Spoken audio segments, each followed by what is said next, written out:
Alors bienvenue dans ce nouveau chapitre où aujourd'hui on va explorer un petit peu plus en profondeur les manières que l'on a de styliser nos composants et on va voir quelques particularités qui sont offertes par Vue.js. Donc jusqu'à maintenant, lorsqu'il s'agissait d'écrire du style, ce qu'on avait fait, c'est qu'on avait mis une balise style et on avait mis notre style à l'intérieur. Et automatiquement, ce que va faire Vue.js, c'est qu'il va concaténer ce style à la fin et générer une feuille de style générale. Ce qui fait que quand on crée une règle, elle a forcément un impact sur l'ensemble des composants. Pour vous donner un exemple concret, ici, j'ai créé notre application et j'ai un paragraphe qui a la classe texte. J'ai aussi un sous-composant qui s'appelle story qui a aussi des éléments qui ont la même classe. Si je mets un style au niveau de mon fichier app.vue, comme on peut l'imaginer, ça impacte l'ensemble des composants, à la fois le paragraphe qui est au premier niveau, mais aussi le sous-composant story. Mais il faut savoir que Vue.js nous offre la possibilité de scoper, de limiter la propagation des effets des règles CSS. Pour cela, au niveau de votre balise style, vous pouvez rajouter un attribut qui s'appelle scope. Si je fais ça, on va voir un changement au niveau de notre page. Ce n'est plus tous les paragraphes qui vont être stylisés en gris, mais seulement le paragraphe qui se trouve au premier niveau, c'est-à-dire les enfants directs de notre composant app. Alors comment Vue.js a géré ça? Si on inspecte un petit peu notre code HTML, on va voir que l'ajout de cet attribut se traduit par l'ajout de nouveaux attributs sur tous nos éléments. On voit ce data-quelque chose. De la même manière, si on regarde le CSS qui est généré, voilà à quoi ça ressemble. Il met .text et il utilise un attribut ici pour lui dire ne stylise les éléments qui ont la classe texte que parmi les éléments qui ont l'attribut data-v et une suite un peu bizarre. C'est un processus qui est fait automatiquement par Vue.js lorsque vous rajoutez cet attribut scope, et je peux vous le montrer en le retirant. Dès que je le retire, on voit que tous les attributs data disparaissent. Dès que je remets scope, les attributs data apparaissent. Donc il va rajouter cet attribut data sur l'ensemble des éléments de notre composant, et ensuite ça permet de limiter les règles et l'impact des règles CSS à ce composant-là seulement.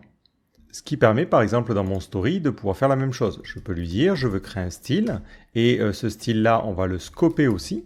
Et je vais lui dire que là, j'ai envie d'avoir le point texte et je vais faire en sorte que la couleur soit verte.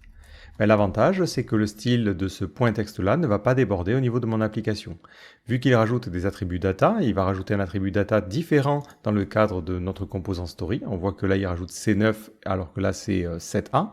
Et du coup, les règles ne vont pas rentrer en collision. Donc c'est intéressant parce que ça vous permet de ne pas forcément avoir à vous compliquer la vie à chercher des noms de classes uniques pour chacun de vos composants. Pour certaines situations, vous avez la possibilité de sortir de cet attribut scope. Alors prenons un exemple concret. Ici, je vais donner à mon application une classe app et j'ai envie de styliser tous les titres de premier niveau qui se situent dans app. Donc mon réflexe serait ici de lui dire sur la classe app, je vais sélectionner tous les H1 et leur mettre une couleur rouge. Or, on va voir que ce H1 là ne va pas être affecté. Pourquoi? Parce que notre style là, il est scopé au niveau du composant. Si on regarde la règle CSS qui est générée, elle se situe ici. Il va venir rajouter l'attribut data au niveau de notre H1, ce qui permettra de ne cibler que les titres qui sont dans ce composant-là. Et donc le titre qui se situe dans mon story n'est pas affecté. Si je veux changer ça, je peux à ce niveau-là lui dire je veux mettre deux points deep. Et dans ce cas-là, ça voudra dire qu'on va vouloir styliser tous les enfants en profondeur. Ça va changer la règle CSS qui va être générée. Dans ce cas-là, il va mettre le scope non plus au niveau du H1, mais directement au niveau du app.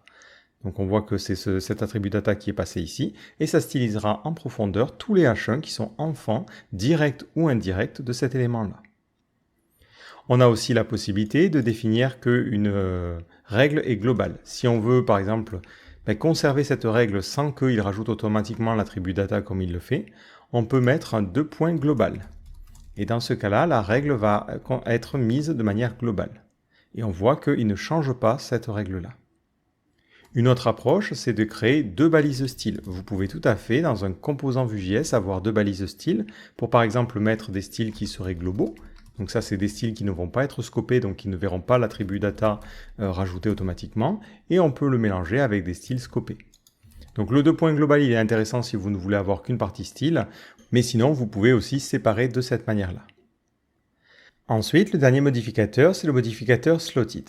Alors je vais retirer cette partie-là. Et ce que j'ai ici, c'est que j'ai un composant field_set, et ce composant, il accepte des slots. Et ici, j'ai une div qui est la classe texte. Donc dans mon field_set, je me dis, je vais créer un style, et ce style va être scopé, et je lui dis que tous les éléments qui ont la classe texte vont avoir une couleur bleue. Pourtant, si je regarde ma page et que je descends un petit peu, on voit que mon texte reste en noir.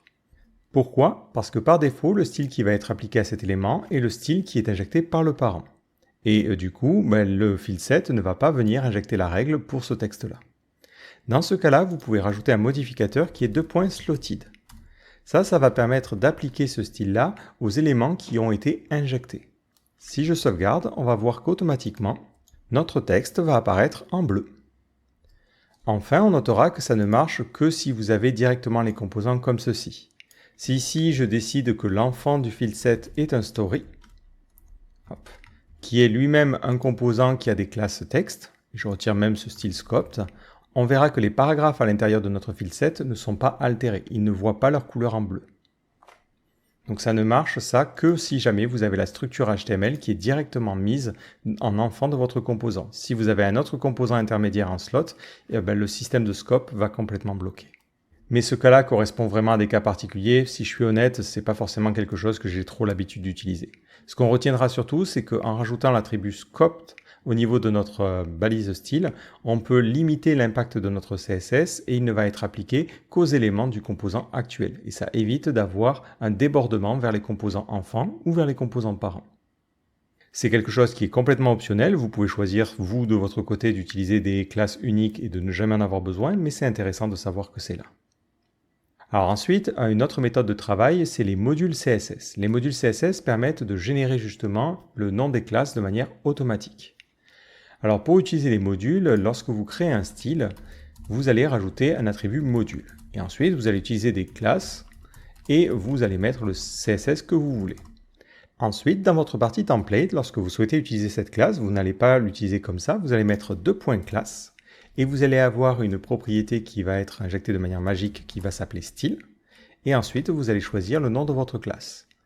Donc là, dans mon cas, c'est .text. Si je sauvegarde, je vais voir que ma première ligne passe en rouge. On n'a plus aussi le principe de débordement. On voit que ça ne va pas affecter les autres éléments.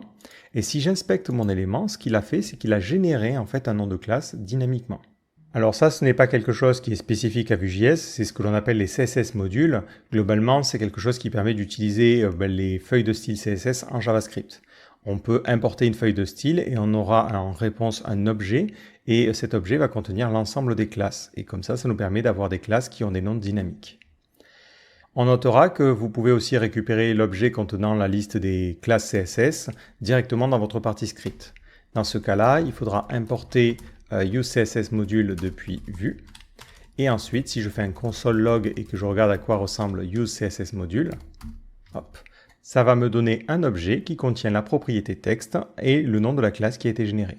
Donc ça, c'est quelque chose que vous pouvez utiliser. Donc ça peut être intéressant de récupérer le nom des classes pour par exemple envoyer ça à des composants enfants. Après, si vous créez de nouvelles règles, mais ça peut sembler pas forcément évident, mais si jamais j'ai d'autres règles, automatiquement ça va rajouter de nouvelles propriétés à notre objet. Là actuellement il avait juste la classe texte, mais on aura aussi maintenant la classe démo.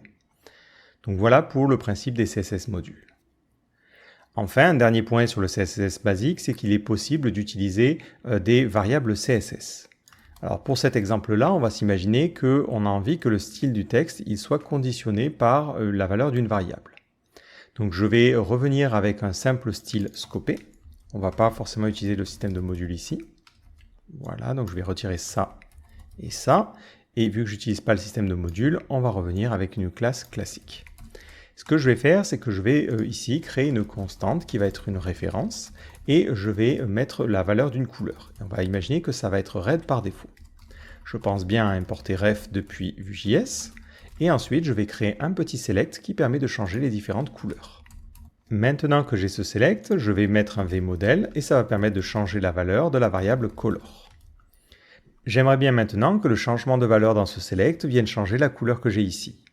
Plutôt que de mettre la couleur en dur dans mon CSS, je peux mettre un v-bind et ensuite une expression qui permet d'accéder à une valeur un petit peu comme ce que l'on met normalement dans la partie template. Donc moi ici, je vais directement dire color.